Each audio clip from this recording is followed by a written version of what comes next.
Olá! A história dessa semana é a história da Silvia. Nós vamos conhecer uma história baseada em agressões físicas, uma história nada fácil, mas uma mulher muito guerreira e sonhadora. Então, para vocês mulheres que estiverem ouvindo essa história, por favor, compartilhem, comentem, porque a Silvia conseguiu se livrar de tudo isso. Mas eu tenho certeza que neste momento muitas mulheres devem estar passando pelo mesmo que ela e por algum motivo não conseguem se livrar. Então vamos conhecer um pouco mais da história da Silvia. A Silvia, ela tinha 14 anos, conheceu um rapaz e aí eles começaram a namorar, era aquela coisa tudo fofo, tudo bonito e tal. E aí com 16 anos eles vieram para São Paulo tentar uma vida melhor. Ele queria ser músico e ela ainda não tinha definido o que ela queria. Então eles aqui largados na cidade grande, sem dinheiro, sem família, sem amigos, enfim, só tinha um ao outro. Depois de um tempo ela engravidou e aí eles não conseguiram lidar muito bem com essa situação toda, com essa responsabilidade, então eles brigavam demais, eram assim, uma vida bem complicada. E ela disse que ela apanhava muito. Ele chegava tarde, não tinha o mínimo de respeito com ela, ele batia nela mesmo grávida, aquele barrigão, eles brigavam e ela apanhava pra valer.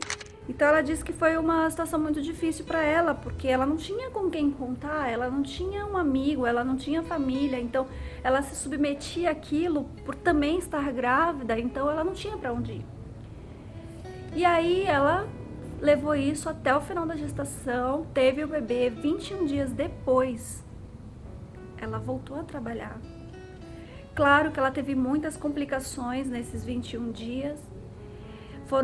Diz ela, foram dias assim terríveis, porque a criança não tinha o que comer, ela não tinha higiene nenhuma, ela teve uma situação, umas complicações pós-parto, e a senhora para quem ela trabalhava foi visitá-la. Quando chegou lá e viu ela naquela situação complicadíssima, ela disse: impossível um ser humano viver num lugar desse, a criança toda suja, a mãe largada no chão, porque tinha apanhado bastante.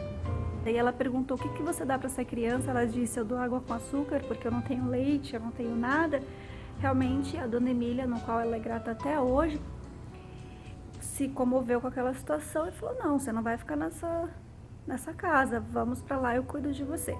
Então por um período ela cuidou da criança e da Silvia, e aí, enfim, ela teve que voltar para casa, porque o tempo todo ele ficava falando: você tem que voltar, enfim, e realmente ela não podia morar com a dona Emília, ela tinha que voltar para casa dela e resolver a situação. E aí ela não queria levar isso por muito tempo, ela fugiu. Ele foi atrás, e aí ela fugiu de novo. E daí ele foi procurar o juizado, porque ela fugia e ele queria ficar com a criança, enfim. E é óbvio que o juizado disse: ela é menor, você não tem condição nenhuma de cuidar de uma criança, então, por favor, indiquem alguém da família que possa fazer isso.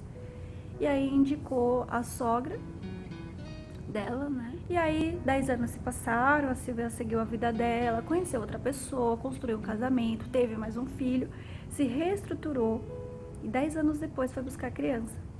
Óbvio que houve aquelas diferenças, né? Tipo, poxa, quem é essa mulher? Né? Enfim, ela teve que reconquistar essa criança que já estava com 11 anos. Não foi nada fácil para ela. Durante todo esse período, o pai da criança nunca deu as caras, nunca apareceu, não deu notícias. Ela diz que se tem uma moral na história que ela gostaria de passar é que lute. Não fique com uma pessoa somente porque é o pai do seu filho. Não se submeta nunca a agressões físicas.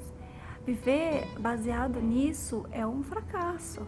É um relacionamento que realmente não vai te evoluir. Então, pense bem. Se isso está acontecendo com você, procure ajuda. Mas nunca, nunca se submeta a viver embaixo da mão de um homem. Então, se vocês gostaram da história, acessem o canal Uma Chance para o Amor no YouTube, que tem mais vídeos, que vocês também possam compartilhar e conversar mais sobre diversos assuntos. Um beijo!